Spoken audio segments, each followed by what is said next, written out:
This is Kaveri Kasuriya here and once again welcome back to my channel. I hope आप सभी अच्छे होंगे और आपने जो प्रीवियस लेक्चर्स हैं हमारी मार्केटिंग की वो भी ज़रूर अटेंड किए होंगे। अब हम स्टार्ट करते हैं अपना न्यू लेक्चर जिसमें हम डिस्कस करने वाले हैं कुछ remaining functions of marketing. As we know कि हमने कुछ फंक्शंस डिस्कस किए थे मार्केटिंग के लास्ट लेक्चर में और अब हम उसको कंटिन्यू करेंगे और इस लेक्चर में फंक्शंस को फिनिश करेंगे। So let's start it. कुछ फंक्शंस हम ऑलरेडी डिस्कस कर चुके हैं। अब हम स्टार्ट करते हैं कुछ फैसिलिटेटिंग फंक्शंस है, ठीक है। कुछ फैसिलिटेटिंग फंक्शंस रहते हैं उनको हम डिस्कस करते हैं। So let's start it. सबसे पहले रहेगा यहाँ पर facilitating functions, right. Facilitating functions होते क्या हैं, मतलब कुछ फैसिलिटीज़ प्रोवाइड कर रहे हैं, राइट। तो फैसिलिटेटिंग फंक्शन नेम से ही क्लियर है, कुछ फैसिलिटीज़ की बात करेगा। फॉर एग्जांपल सबसे पहले हम बात करते हैं प्रोडक्ट का ब्रांडिंग, ठीक है। प्रोडक्ट की ब्रांडिंग क्यों की जाती है?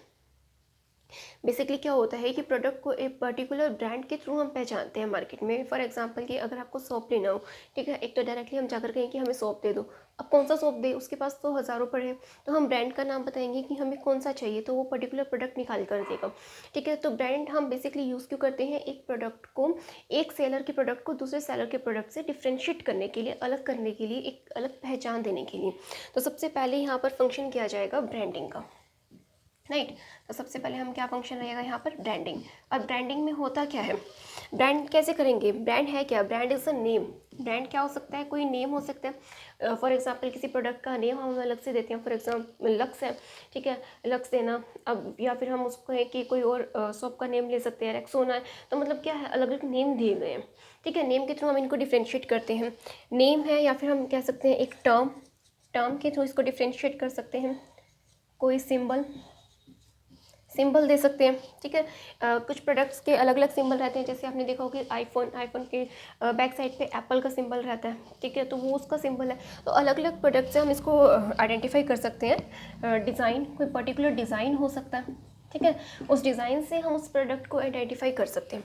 या फिर डिज़ाइन के साथ साथ क्या हो सकता है? Combination of them, combination of all this, इन सब का कॉम्बिनेशन भी हो सकता है, ठीक है। तो ब्रांड को हम बेसिकली, ब्रांड है क्या? नेम देना, ठीक है, कोई पर्टिकुलर डिज़ाइन, या फिर हम कहें कि पर्टिकुलर कोई सिंबल लगा देना जिसके थ्रू हमारा प्रोडक्ट जो है दूसरे सेलर के प्रोडक्ट के कंपैरिजन में थोड़ा हट के दिखे, अलग दिखे, उसको एक पहचान उसकी अलग हो। तो इसको कहते हैं हम ब्रांडिंग करना। अब बेसिकली ब्रांडिंग की क्यों चाहती है? क्योंकि हम लोग क्या चाहते हैं कि जो प्रोडक्ट है वो एट द फर्स्ट ग्लांस ही कस्टमर जो है उस प्रोडक्ट को पहचाने और उस प्रोडक्ट की डिमांड करे। जितना अट्रैक्टिव साइन होगा, ठीक है, उतनी जल्दी आप उस प्रोडक्ट को जो है अपने माइंड में रख पाएंगे, ठीक है। तो इसीलिए प्रोडक्ट की ब्रांडिंग की जाती है। ये मोस्ट इंपॉर्टेंट फंक्शन है कि आप अपने प्रोडक्ट को क्या नाम दे रहे हैं, ठीक है। तो क्योंकि जिसे हम रिकॉल कर पाएँ, जिसे सब सिंपल हो, जो सभी लोग माइंड में रख पाएँ, तो वो ऐसा हम एक सिंबल चूज़ करते हैं, एक ऐसा साइन चूज़ करते हैं, ठीक है। तो यहाँ पर एक मेन इंपॉर्टेंट फंक्शन हो जाता है ब्रांडिंग। ब्रांडिंग के बाद एक सेकंड फंक्शन आता है, that is called packaging. Packaging, right. अब प्रोडक्ट की पैकेजिंग की जाती है। पहले भी हमने ये चीज़ डिस्कस की कि पैकेजिंग जितनी ज़्यादा अट्रैक्टिव होगी, प्रोडक्ट उतना ज़्यादा जो है एकदम से हट के दिखेगा। काफ़ी सारे प्रोडक्ट्स पड़े होंगे, आपकी पैकेजिंग अट्रैक्टिव होगी तो सबसे पहले इस कस्टमर को वही चीज़ दिखेगी। पैकेजिंग हम इसलिए करते हैं, एक तो ईजी टू कैरी होता है, ठीक है, आप अपने कन्वीनियंस के अकॉर्डिंग आप उसे रख सकते हैं। पैकेजिंग, दूसरा हम क्या करते हैं, पैकेजिंग का मेन बेनिफिट होता है कि प्रोडक्ट की क्वालिटी अफेक्ट नहीं होनी चाहिए, ठीक है। पैकेजिंग ऐसी की जाए कि प्रोडक्ट की क्वालिटी अफेक्ट ना हो। आइए देखते हैं कुछ इसके बेसिक पॉइंट्स। पैकेजिंग किस चीज़ से कंसर्न है?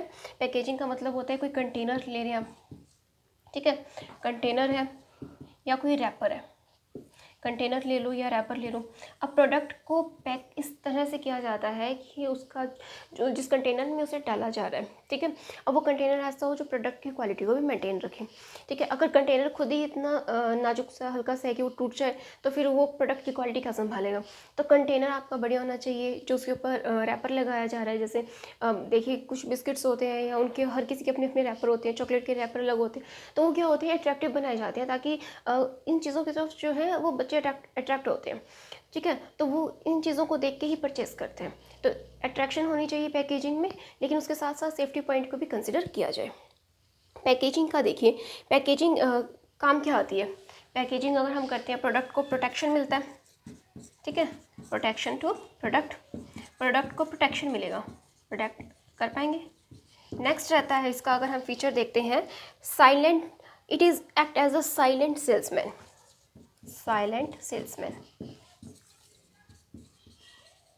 देखिए साइलेंट सेलमैन का क्या मतलब होता है, मतलब ये एक तरह का ऐसा सेलमैन है जो बिना बोले ही प्रोडक्ट एकदम से कस्टमर को दिख जाता है और कस्टमर उसकी तरफ अट्रैक्ट होकर परचेस करता है। मतलब सेल्समैन को एफर्ट लगाने की ज़रूरत नहीं है, कस्टमर देखते ही दुकान में पहचान जाएगा कि हाँ वो वाला प्रोडक्ट मुझे चाहिए। ठीक है, तो पैकेजिंग ऐसी होनी चाहिए। नेक्स्ट कहता है कि formulate more cell, formulate more sale, cell increase होती है इससे। ठीक है, ऑब्वियसली अगर आपका प्रोडक्ट लोगों को पसंद आ रहा है, अट्रैक्ट कर पा रहा है, तो ज़्यादा खरीदेंगे तो सेल ऑटोमेटिकली इंक्रीज हो जाएगी। तो सबसे पहले क्या है यहाँ पर, प्रोटेक्ट करता है प्रोडक्ट को। ठीक है, protection to the product, silent salesman, formulate more sale, sale को इंक्रीज करता है। नेक्स्ट है इंश्योर क्वालिटी। अगर देखिए कि ये प्रोडक्ट को सेफ रख पा रहा है तो क्वालिटी को इंश्योर करेगा, इंश्योर क्वालिटी, क्वालिटी को बनाए रखता है। And the next is helps in advertisement, advertisement में भी हेल्प करता है। ठीक है, एक प्रोडक्ट जितना अट्रैक्टिव है वो अपने आप ही एडवर्टाइजमेंट उसकी हो रही है, आपको ज़्यादा एफर्ट्स लगाने की ज़रूरत नहीं होती, तो वो पहचान आ जाती है कस्टमर को ही। तो एडवर्टाइजमेंट में भी हेल्प करता है, हेल्प्स इन एडवर्टाइजमेंट, यहाँ लिख देते हैं अगर नहीं दिख रहा है किसी को तो, हेल्प इन एडवर्टाइजिंग, एडवर्टाइजिंग में भी हेल्प करता है। And the next is insure price stabilisation, insure करता है प्राइस को स्टेबल रखता है। ठीक है, क्योंकि देखिए जैसे प्रोडक्ट के ऊपर ही हम लोग क्या करते हैं कि प्राइस वगैरह मेंटेन करते हैं, प्राइस लिखा जाता है। ठीक है, वैसे ही मेंटेन करता है, प्राइस स्टेबलाइजेशन का भी काम करता है। हैंडलिंग कन्वीनियंस, हैंडलिंग कन्वीनियंस मतलब अगर पैकेजिंग आपने इस बढ़िया तरीके से की हुई है, आप प्रोडक्ट को कहीं भी one place to another place उसको कैरी कर सकते हैं, तो वो आपको हेल्प करेगा कि आप उसको दूसरे प्लेस पर ले जा सकते हैं। ठीक है, हैंडलिंग कन्वीनियंस का भी ऑप्शन आपको प्रोवाइड करता है। तो बेसिकली कुछ ये फंक्शंस होते हैं ब्रांडिंग के और पैकेजिंग के। इसके आगे कुछ इंपॉर्टेंट फंक्शंस रहते हैं, वो देखते हैं।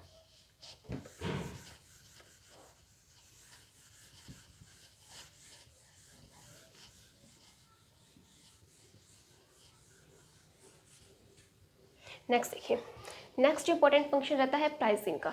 ठीक है, जैसे हमने पैकेजिंग पर ध्यान दिया, ब्रांडिंग पर ध्यान दिया, और सिमिलरली हम लोगों को पैकेजिंग पर जैसे ध्यान दिया, तो हमें प्राइसिंग पर भी ध्यान देना है। ठीक है, आपको कंसंट्रेट प्राइसिंग पर भी करना है। तो थर्ड इंपॉर्टेंट फंक्शन यहाँ पर का हो जाएगा प्राइसिंग। प्राइसिंग देखिए, प्राइसिंग है क्या, प्राइसिंग डिफरेंट रहती है सभी के लिए। मतलब अगर आप होलसेलर को प्रोडक्ट दे रहे हो तो प्राइस अलग होगा, होलसेलर का प्राइस होता है वो डिटरमाइन करना होता है। फिर होलसेलर रिटेलर को प्रोडक्ट देता है तो उसका प्राइस अलग रहता है, रिटेलर कस्टमर को सेल करता है तो उसका प्राइस अलग रहता है। तो हम बहुत सारे अलग अलग स्टेजेस पर प्राइस को डिटरमाइन करते हैं। तो कुछ स्टेजेस रहती हैं। फर्स्ट रहता है यहाँ पर देखिए होलसेलर प्राइस, होलसेल प्राइस। ठीक है, होलसेल के बाद आपका रहेगा रिटेल प्राइस। रिटेल प्राइस वो होता है जिसपे हम रिटेलर को सामान दे रहे हैं, रिटेल प्राइस। थर्ड है यहाँ पर रहेगा प्राइस फॉर फॉरेन मार्केट। ठीक है, प्राइस फॉर फॉरेन मार्केट अलग रहेगा, वो भी डिटरमाइन किया जाता है प्राइस फॉर फॉरेन मार्केट, क्योंकि जब हम प्रोडक्ट को एक्सपोर्ट करते हैं तो उसके लिए प्राइस हमारा अलग रहता है। And resale price maintenance policy भी रहती है यहाँ पर, रीसेल प्राइस मेंटेनेंस पॉलिसी।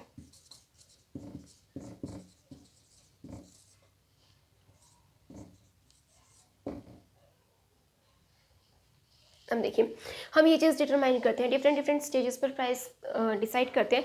लेकिन एक चीज़ हमेशा याद रखनी है आपको कि जब भी प्राइस आप डिटरमाइन करें किसी प्रोडक्ट का, तो हमें ये कंसिडर करना होता है कि हमारा कंपटीटर उस प्रोडक्ट के लिए क्या प्राइस चार्ज कर रहा है। इट मीन्स कि कंपटीटर का प्रोडक्ट, उसका क्वालिटी, किस क्वालिटी के बेसिस पर वो कितना प्राइस चार्ज कर रहा है। तो ये चीज़ें आपको पहले ध्यान रखनी है। तो इंपॉर्टेंट पॉइंट यहाँ पर क्या आ जाता है कि प्राइस जब भी आप प्रोडक्ट का डिसाइड करें, ठीक है, तो आप एक बार जो है कंपटीटर का प्राइस ज़रूर डिटरमाइन करें, एक बार उसको भी कंसिडर करें। बिकॉज जो कंपटीटर का पॉइंट है ना, यही हमारे लिए बेनिफिशियल है। और एक होता है कि हम अपने सब्स्टिट्यूट प्रोडक्ट्स का भी प्राइस एक बार देखें कि जो हमारे प्रोडक्ट के सब्स्टिट्यूट प्रोडक्ट्स हैं उनके लिए प्राइस मार्केट में क्या चार्ज किया जा रहा है। इन सब बातों को ध्यान में रखते हुए हम अपने प्रोडक्ट का प्राइस जो है वो डिसाइड करते हैं कि किस प्राइस पर हमें प्रोडक्ट को सेल करना है। इसके बाद एक इम्पॉर्टेंट पॉइंट रहता है आपका फाइनेंसिंग का। ये फोर्थ पॉइंट हम डिस्कस करते हैं, फाइनेंसिंग।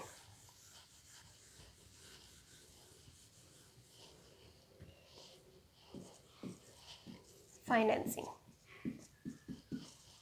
फाइनेंसिंग भी यहाँ पर एक इंपॉर्टेंट फंक्शन हो जाता है मार्केटिंग का।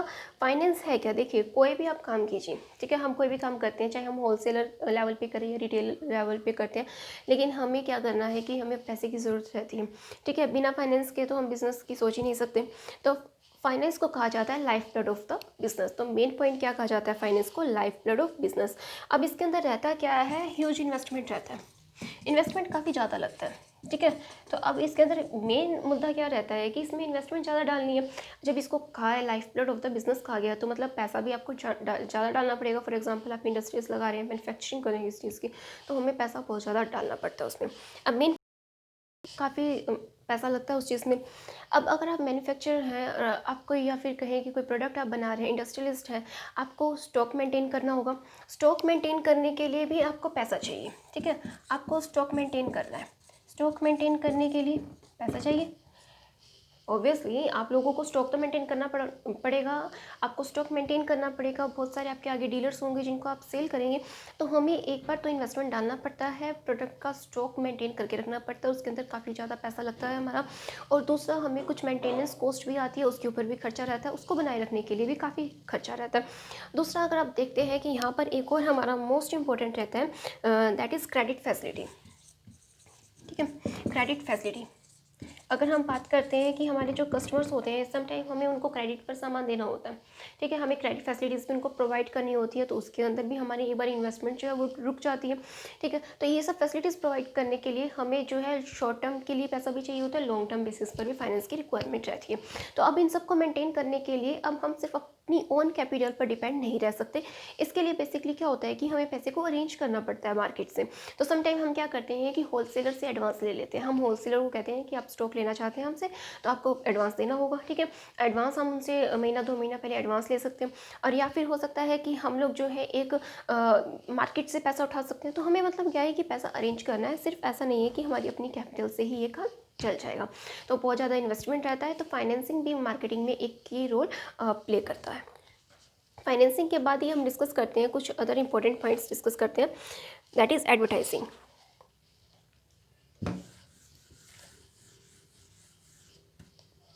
नेक्स्ट आपका फंक्शन रहेगा, फैसिलिटी फंक्शन में रहेगा एडवर्टाइजिंग, राइट। एडवर्टाइजिंग भी मोस्ट इंपॉर्टेंट फंक्शन है मार्केटिंग का। मतलब आपने प्रोडक्ट बनाया, आप कोई मैन्युफैक्चरर है या फिर आपकी कोई आप प्रोडक्ट बना रहे हैं, उसको सेल करना चाहते हैं, तो प्रोडक्ट बना लिया, बनाकर तैयार हो गया, ठीक है।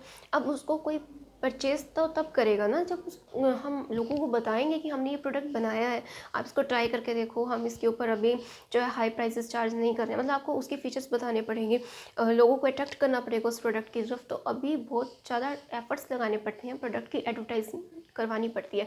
ऐसा नहीं है कि आपने प्रोडक्ट बनाया, ऐसा नहीं हो सकता कि आपने प्रोडक्ट बनाया और प्रोडक्ट बना के अपने घर में या अपनी फैक्ट्री में रख के बैठ गए। उसको एडवर्टाइजमेंट करवाना पड़ेगा, लोगों को बताना पड़ेगा, उसकी फीचर्स एक्सप्लेन करने पड़ेंगे, एडवांटेजेस क्या है उस प्रोडक्ट को यूज़ करने के।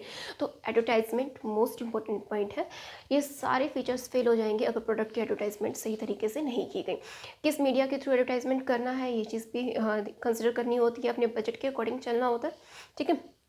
ऐसा नहीं है कि आपका प्रोडक्ट तो जो है एक पर्टिकुलर एरिया में बिकने वाला है, लेकिन हम उसकी एडवर्टाइजमेंट करवा रहे हैं नेशनल लेवल पे, ठीक है। ऐसा नहीं होता। एरिया के अकॉर्डिंग बहुत से पॉइंट्स को कंसिडर करते हुए हमें उस प्रोडक्ट को एडवर्टाइज करवाना होता है।